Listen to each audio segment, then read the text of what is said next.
Bonjour à toutes et à tous, c'est Vieux Chat. Aujourd'hui, je vais vous présenter Blackout, écrit par Connie Willis. Il s'agit d'un roman historique de science-fiction se déroulant pendant la Seconde Guerre mondiale. En 2060, les historiens ont découvert le moyen de voyager dans le temps pour pouvoir assister aux grands événements du passé. C'est ainsi que Mike, Eileen et Polly sont envoyés à Londres en 1940 lors de la bataille d'Angleterre. Bien que le voyage temporel soit une découverte fantastique, elle a néanmoins des limitations.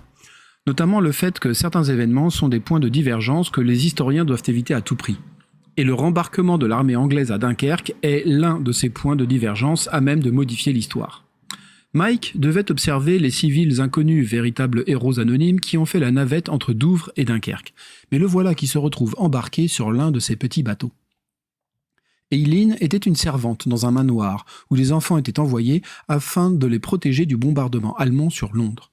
Quant à Polly, elle a trouvé un travail dans un grand magasin, à Londres même, afin d'observer la réaction des civils face au bombardement quotidien. En tant qu'historiens, ils peuvent retourner chez eux en 2060 grâce à des portails qui ne sont plus accessibles pour les trois protagonistes. Réussiront-ils à retourner à leur époque ?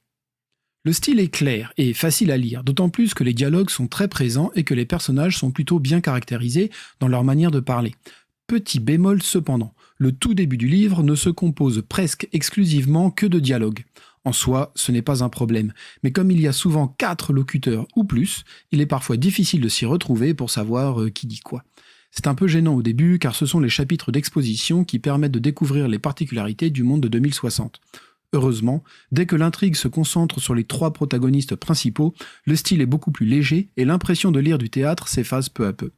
L'autrice présente des personnages secondaires attachants, presque plus que certains protagonistes principaux. Comme les historiens savent à l'avance ce qui va arriver, le texte nous présente régulièrement des petites anecdotes historiques au travers des pensées des historiens.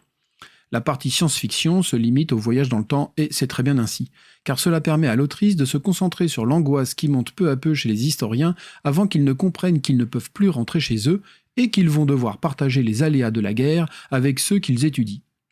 Voici un extrait qui se passe dans un abri anti-aérien.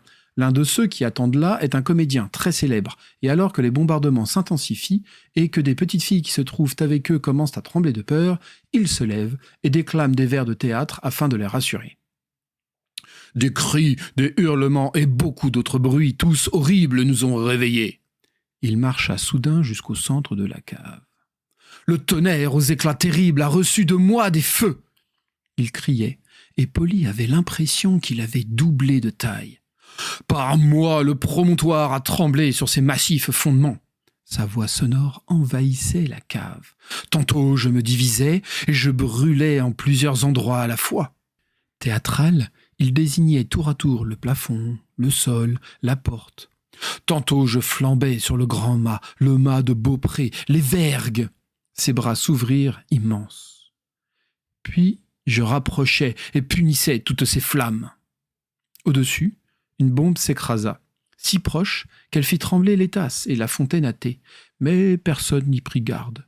Tous regardaient le gentleman, leur peur oubliée, bien que le terrifiant vacarme n'ait pas diminué.